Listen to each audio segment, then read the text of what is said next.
Because in reality, a seizure event triggers a full chain reaction: crew dismissals, asset freezing, operational shutdowns, and in some cases, rapid redistribution of ownership control that most outsiders never see. And if you ignore how this process actually works, you'll miss what's really happening behind headlines about the largest superyachts in the world being detained or stripped of their crews. But if you follow this breakdown in order, you'll understand the hidden mechanics of superyacht seizures, why crews are suddenly dismissed, and how entire luxury fleets quietly disappear from the market almost overnight. This is SHIPVERSE. Let's break it down step by step. Has 1. The trigger event that starts everything. Step 1. Identify the activation point of a seizure. The first thing you need to understand is that yachts don't get randomly seized.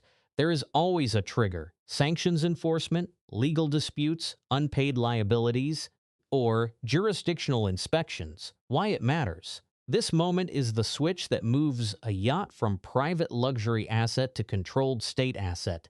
What can go wrong if you misunderstand it? You assume the yacht is still privately operated, when in reality, every system on board may already be under legal restriction.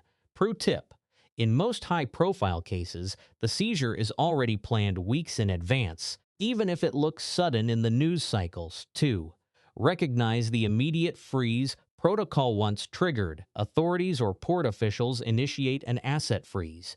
This means fuel access can be restricted, port departure is blocked, onboard financial systems are locked. Why it matters. The yacht stops being operational instantly, even if physically nothing looks different. What can go wrong if skipped? Viewers assume the yacht can simply leave if the captain chooses. That is not how modern maritime enforcement works. Insider detail: many freezes are digital first, meaning systems are locked before crew even receive formal notification. Bought crew dismissal and internal shutdown. Step 1. Understand why crews are dismissed immediately when a yacht is seized. The crew is often the first operational layer to be removed. Why it matters. Crew members are legally exposed once control shifts. What can go wrong if skipped? Confusion spreads on board, leading to liability risks for both owners and staff. Pro tip: dismissal is often not emotional or dramatic. It's procedural. Crew are told to disembark and sign acknowledgement forms before leaving. STAS 2. The hidden financial cutoff: once crew are dismissed, payroll systems are usually frozen simultaneously. Why it matters. Without payroll, no one is authorized to maintain operations. What can go wrong? Critical systems like generators, water treatment, or climate control may be left unmanaged. Little known fact: in many cases, crews are still legally responsible for basic safety until formally released, even after pay is frozen. STAS 3. Securing onboard systems before evacuation. Before full departure, engineers often perform a rapid shutdown sequence. Why it matters. Superyachts are floating cities with complex systems that cannot just be abandoned. What can go wrong if skipped? Battery failures, fuel leaks, or system corruption during extended inactivity. Pro tip: high-end yachts often have sleep modes designed specifically for long-term inactivity after seizure. Bali 3. Legal transfer and administrative control. Step 1. Understand the ownership lock mechanism. Once a yacht is seized, ownership rights are temporarily suspended. Why it matters. No private decisions can be made regarding sale, movement, or modification. What can go wrong if misunderstood? People assume the owner still has influence. In reality, even captains may lose authority. Insider detail: some yachts enter what is called custodial administration, where a third-party agency manages the asset. STAS 2.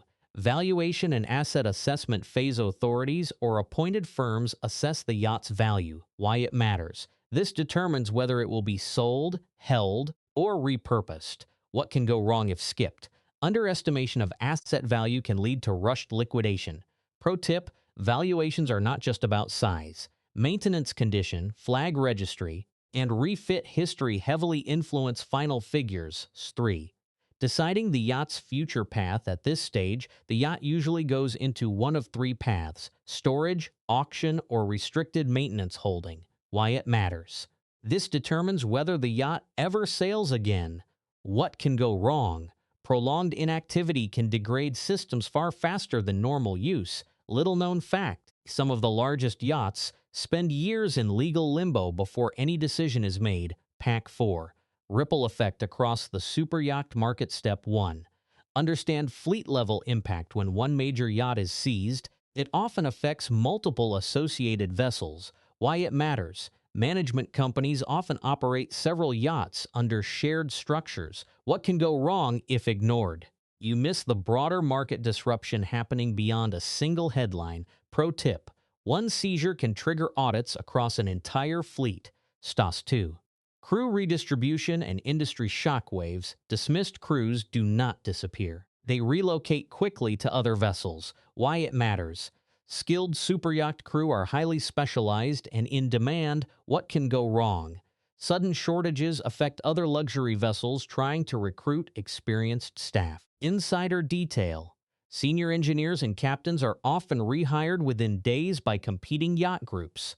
3. Insurance and compliance tightening after seizures. Insurers often revise coverage rules. Why it matters. Risk models change instantly after high-profile enforcement actions. What can go wrong?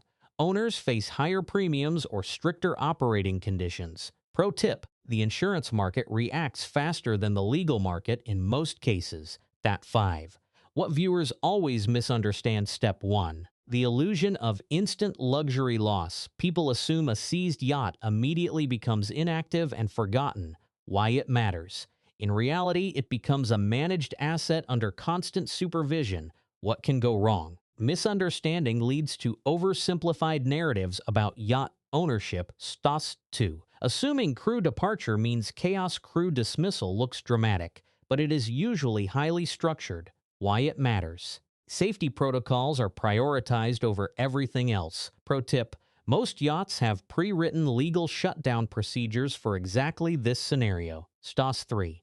Believing seized yachts lose all value quickly. This is incorrect. Why it matters. Many seized yachts retain or even increase market attention. What can go wrong? Undervaluing these assets ignores long-term resale or repurposing strategies. Bot 6. Traps to avoid when following yacht seizure news. Step 1.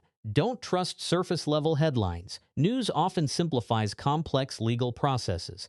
Why it matters. It creates false assumptions about ownership, legality, and control. Step 2.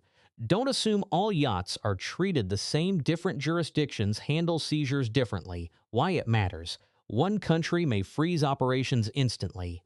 Another may allow limited maintenance. STOS 3. Don't confuse dismissal with abandonment. Crews are not abandoned in most cases. They are formally released. Why it matters. Misinterpretation leads to inaccurate understanding of maritime labor rules. Final phase. What this really means for the superyacht world. If you step back, you'll see a pattern. Every seizure, every crew dismissal, every administrative takeover follows a predictable structure. It's not chaos. It's controlled transition. And the largest superyachts in the world are not just luxury symbols. They are complex legal and operational ecosystems that react instantly when authority shifts. If you understand this sequence, you stop reacting to headlines and start reading what is actually happening beneath them. Now I want to hear from you. Have you ever seen a headline about a superyacht seizure and assumed it was simpler than this?